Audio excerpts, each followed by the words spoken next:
ವರ್ಷಗಳಿಂದ ಗ್ಯಾಸ್ಟ್ರಿಕ್ ಸಮಸ್ಯೆಯಿಂದ ಬಳಲುತ್ತಿದ್ದವರು 1 ತಿಂಗಳ ಚಿಕಿತ್ಸೆಯ ನಂತರ ನಮಸ್ಕಾರ. ನನ್ನ ಹೆಸರು ಗಣೇಶ್ ಅಂತ. ನಾನು ಬೆಂಗಳೂರಿಂದ ಬಂದು ಮಾತಾಡ್ತಾ ಇದ್ದೀನಿ. ನನಗೆ ಕಳೆದ 2 ವರ್ಷದಿಂದ ನನಗೆ ಗ್ಯಾಸ್ಟ್ರಿಕ್ ಸಮಸ್ಯೆ ಇತ್ತು ಬಾಡಿಯಲ್ಲಿ. ನನಗೆ ಏನಂದರೆ ಸುಮಾರು ಹಾಸ್ಪಿಟ್ಲಿಗೆ ತೋರಿಸಿದೆ, ಇಂಗ್ಲೀಷ್ ಮೆಡಿಷನ್ ಎಲ್ಲ ತೊಗೊತಾ ಇದ್ದೆ. ಬಟ್ ಏನಂದರೆ ಅವ್ರು ಕೊಡೋ ಮೆಡಿಷನ್ ಕೊಡೋವಾಗ ಒಂದು ವಾರ 15 ದಿವಸ ಚೆನ್ನಾಗಿರೋದು, ಆಮೇಲೆ ಮತ್ತೆ ಅದೇ ಸೇಮ್ ಪ್ರಾಬ್ಲಮ್ ಬರೋದು. ಗ್ಯಾಸ್ಟ್ರಿಕ್ ಸಮಸ್ಯೆಯಿಂದ ನನಗೆ ಹೊಟ್ಟೆ ಉಬ್ಬರ ಮತ್ತು ಮೋಷನ್ ಸರಿಯಾಗಿ ಆಗ್ತಾ ಇರಲಿಲ್ಲ. ಆ ಗ್ಯಾಸ್ಟ್ರಿಕ್ ಸಮಸ್ಯೆಯಿಂದ ನನಗೆ ಈ ಶೋಲ್ಡ್ರ್ ಪೇಯ್ನು, ಇದೆಲ್ಲ ಬೆನ್ನು ನೋವು ಇದೆಲ್ಲ ಬರೋದು.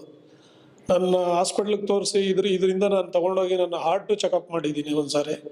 ಜಯದೇವಾಗ ಹೋಗಿ ಹಾರ್ಟು ಚೆಕಪ್ ಮಾಡಿದ್ದೀನಿ, ಬಟ್ ಏನೂ ತೊಂದರೆ ಇರಲಿಲ್ಲ ಅಂತ ಹೇಳಿದ್ರು. ಸೊ ಹಿಂಗೆ ಮೆಡಿಷನ್ ತೊಗೊಂಡು 2 ವರ್ಷದಿಂದ ನನಗೆ ಬೇಸತ್ತು ಹೋಗ್ಬಿಟ್ಟು ಕೊನೆಯಲ್ಲಿ ಏನು ಮಾಡೋದು ಅಂತ ಗೊತ್ತಿಲ್ದಿರೋ ಒಂದು TV ನೋಡ್ತಾ ಇದ್ದಾಗ RJR ಹಾಸ್ಪಿಟಲ್ದು ಆ್ಯಡ್ ನೋಡಿದೆ.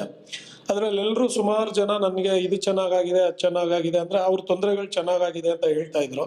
ಸೊ ನಾವು ಒಂದು ಸಾರಿ RJR ಹಾಸ್ಪಿಟ್ಲಿಗೆ ವಿಸಿಟ್ ಮಾಡಿ ನೋಡೋಣ ಅಂದ್ಬಿಟ್ಟು RJR ರಾಜಾಜಿನಗರಕ್ಕೆ ಬಂದು ಭೇಟಿ ಮಾಡಿದ್ವಿ. ಡಾಕ್ಟ್ರನ್ನ ಕನ್ಸಲ್ಟ್ ಮಾಡಿದೆ. ಡಾಕ್ಟ್ರು ನಿಮಗೆ ಗ್ಯಾಸ್ಟ್ರಿಕ್ ಸಮಸ್ಯೆ ಇರೋದು ನನ್ನ ಪ್ರಾಬ್ಲಮ್ ಎಲ್ಲ ಹೇಳಿದೆ. ಏನೋ ಒಂದು ಸ್ವಲ್ಪ ತಿಂದರೆ ಸಾಕು ಹೊಟ್ಟೆ ಉಬ್ಬರ ಆಗೋದು, ತುಂಬ ಹಿಂಸೆ ಪಡ್ತಾ ಇದ್ದೆ. ಊಟ ಸರಿಯಾಗಿ ಮಾಡೋಕ್ಕಾಗ್ತಾ ಇರಲಿಲ್ಲ, ಇಷ್ಟಪಟ್ಟು ತಿನ್ನೋಣ ಅಂದರೆ ಆಗ್ತಾ ಇರಲಿಲ್ಲ. ಆ ಹೊಟ್ಟೆ ಉಬ್ಬರಕ್ಕೋಸ್ಕರನೇ ಸ್ವಲ್ಪ ಹಿಂದೇಟಾಗ್ತಿದ್ದೆ. RJR ಹಾಸ್ಪಿಟ್ಲಿಗೆ ಬಂದು ನಾನು ತೋರಿಸಿದ್ಮೇಲೆ ಅವರು ನನ್ನ ಮೆಡಿಷನ್ ಕೊಟ್ಟು 1 ಮಂತ್ ಇದನ್ನು ಯೂಸ್ ಮಾಡಿ ನಿಮ್ಗೆ ನೋಡಿ ಆಮೇಲೆ ಅಂತ ಹೇಳಿದರು ಡಾಕ್ಟ್ರವರು. ಸರಿ, 1 ಮಂತಿಗೆ ಮೆಡಿಷನ್ ತೊಗೊಂಡು ನಾನು 1 ಮಂತ್ ಫುಲ್ ತೊಗೊಂಡೆ. ಅವ್ರು ಏನು ಹೇಳಿದ್ರು ಅದನ್ನು ಫಾಲೋ ಮಾಡಿದೆ. 1 ತಿಂಗಳು ಆದಮೇಲೆ ನನಗೆ ತುಂಬ ಚೆನ್ನಾಗಾಗಿದೆ ಆರೋಗ್ಯ. ಪೇಯ್ನು, ಹೊಟ್ಟೆ ಉಬ್ಬರ ಆ ಥರ ಯಾವುದೂ ಇಲ್ಲ. ಮೋಷನ್ಸ್ ದಿನ ಬೆಳಗ್ಗೆ ಇದ್ದರೆ ಕ್ಲೀನಾಗಿ ಮೋಷನ್ ಹೋಗ್ತಾ ಇದೆ.